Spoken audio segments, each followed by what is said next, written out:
As this podcast episode includes references to sports betting, the Heartland Author Podcast reminds y'all that if you wish to take up sports betting, please bet responsibly.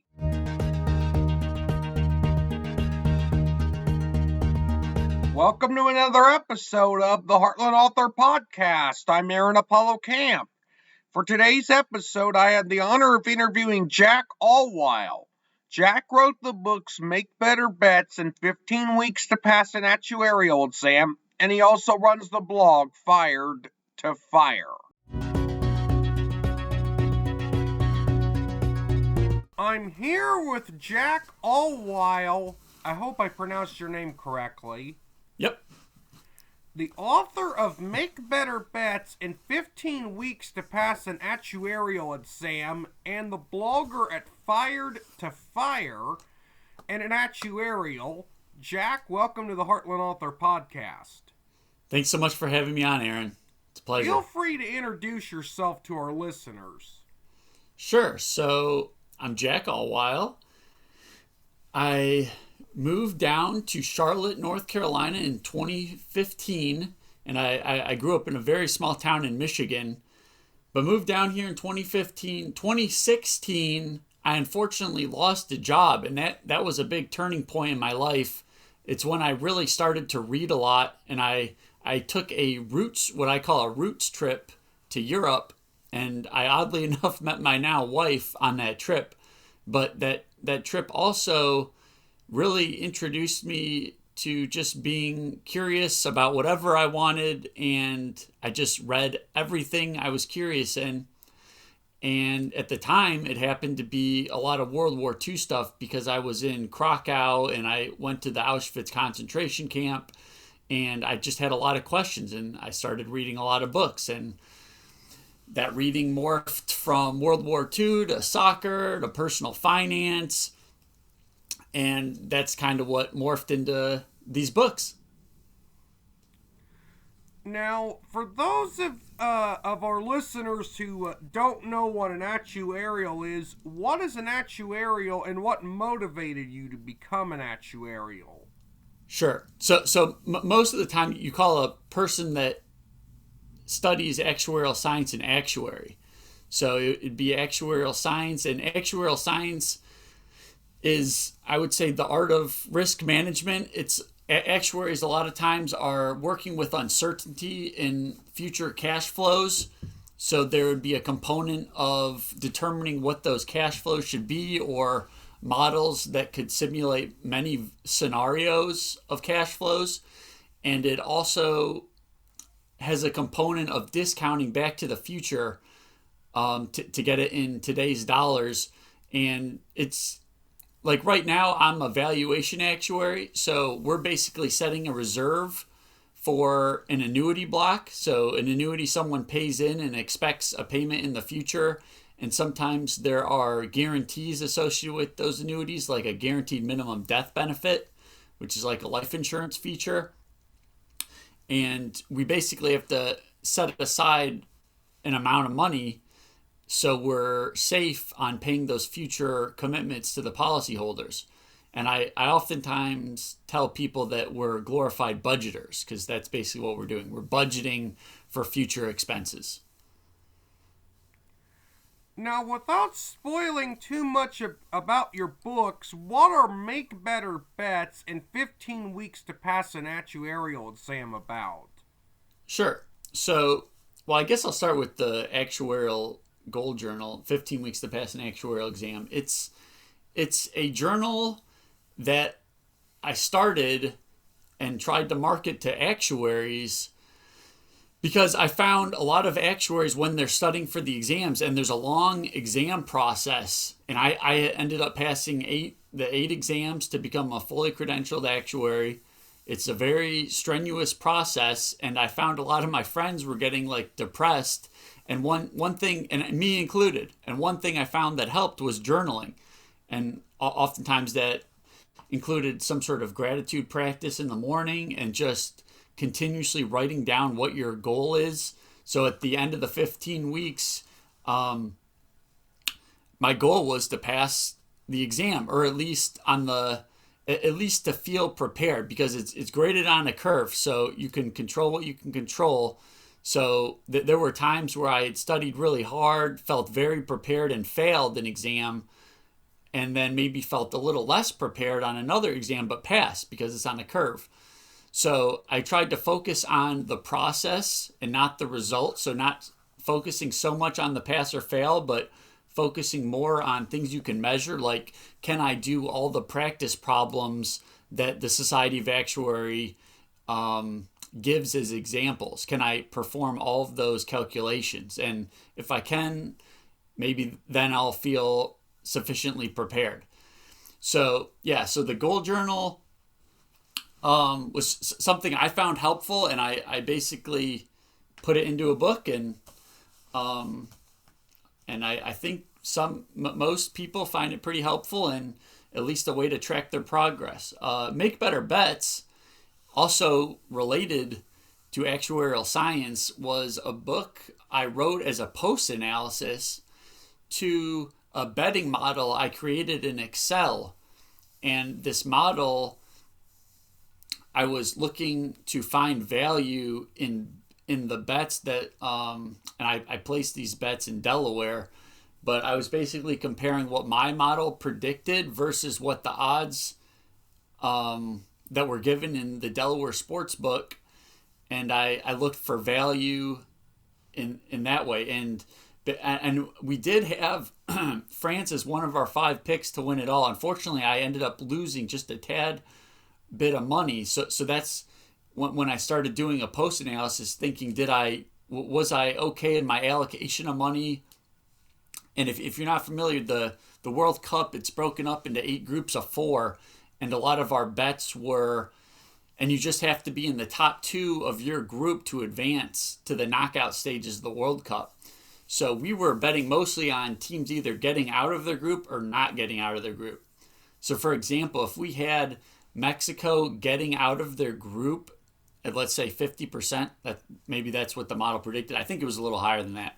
But if the sports books are offering, and at 50%, I would, so if I could go to a sports book and bet $1 to win another $1, I would say that's a fair bet, because we're saying they're going to get out 50% of the time.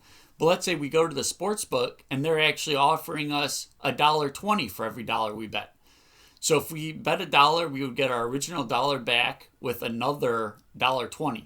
So in the long run, if we kept making that bet, we would expect to make money on that transaction. So that was kind of the framework. And a lot of it is in Excel and the computer program VBA, which is the program to automate tasks in Excel. And I show a lot of those small programs and loops that I write, and some of the tables that I use to analyze. And but that book was, I mean, it really was inspired by that trip to Europe I took in 2016, because I started reading a lot. And one of the books I read was by Professor Szymanski and Simon Cooper. Now, Professor Szymanski's a professor in the kinesiology department at the University of Michigan, where I happened to go to school. And I had called him on one of the studies he did. And one of the studies they did was they were looking to see what countries use their resources the best. So they were looking at things like population, GDP per capita, and the number of international appearances that country had participated in. And basically they would use those 3 factors to predict a goal differential. So if they had, Brazil playing Croatia, they would take those 3 factors, it would shoot out a predicted goal differential, and they were looking at countries that performed better and worse than their predicted goal differential. And my thought was, if you just took it one step further, if you took those predicted goal differentials and transformed them into probabilities, you could take, so let's say, for example, someone's predicted to win by a half a goal. So how often do those teams that are predicted to win by about a half a goal actually win versus lose versus tie? And that's kind of how the model shot out a predicted probability of either getting out of the group or not getting out of the group. And what I ended up using also was the FIFA rankings. I found that a little more predictive than just the population, the GDP per capita, and the international appearances. So that's kind of a background of those books. Now, are your books self-published or traditionally published? They are self-published. They are published through KDP on Amazon. It's pretty smooth process. If any of your listeners are interested, it's just upload your manuscript. And I found the cover artists on Fiverr, and it was a very smooth process. Now, I'm going to ask you a question I planned on asking a little bit later in the interview, but I'll do it now. Okay. In addition to having written books, you also write the blog Fired to Fire, and what type of blog posts can typically be found at that site?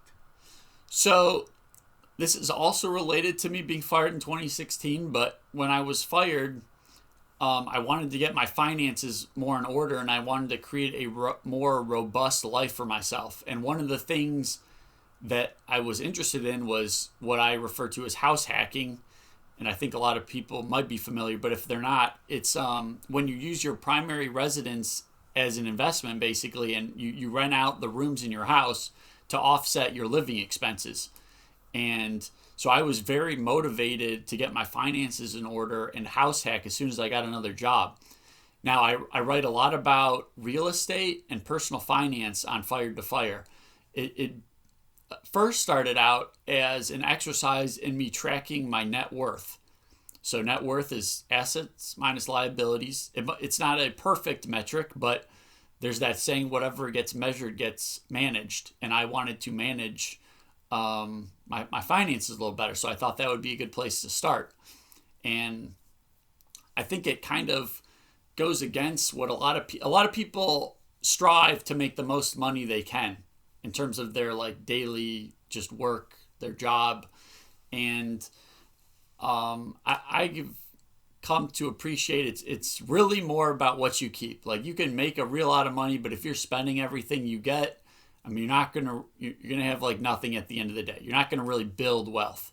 Wealth is measured in how long you'd be able to stop working, and how long that nest egg would be able to support you. That's kind of how I think of wealth is a time component, not so much a number. But I started tracking my net worth, and every 10 days I would update a spreadsheet.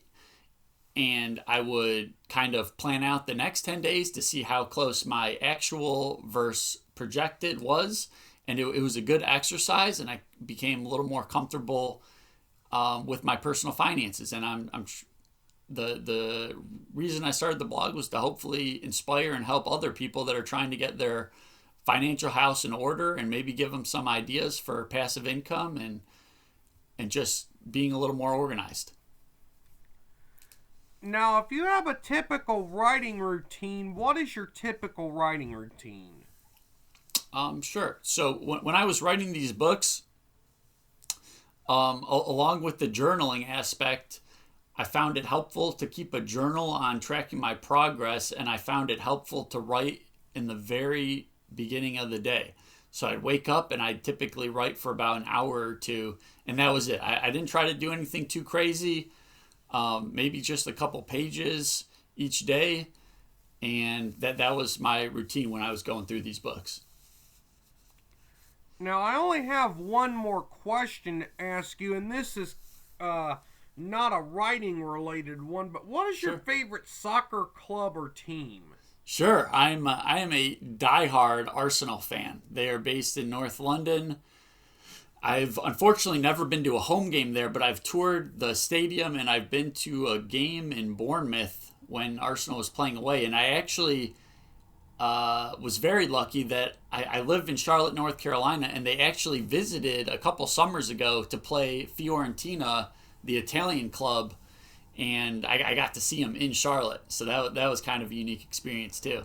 But I'm a very diehard Arsenal fan.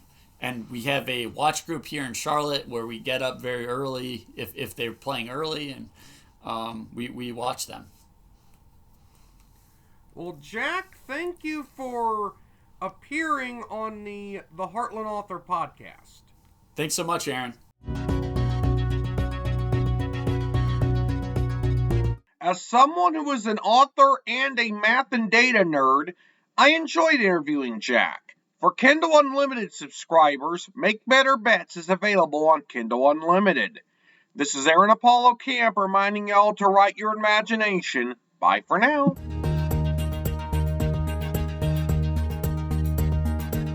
You can learn more about me and my book writing projects at authoraac.wordpress.com. You can also follow me on Facebook and Twitter at authoraac. You can also watch videos on the Heartland Author channel on YouTube.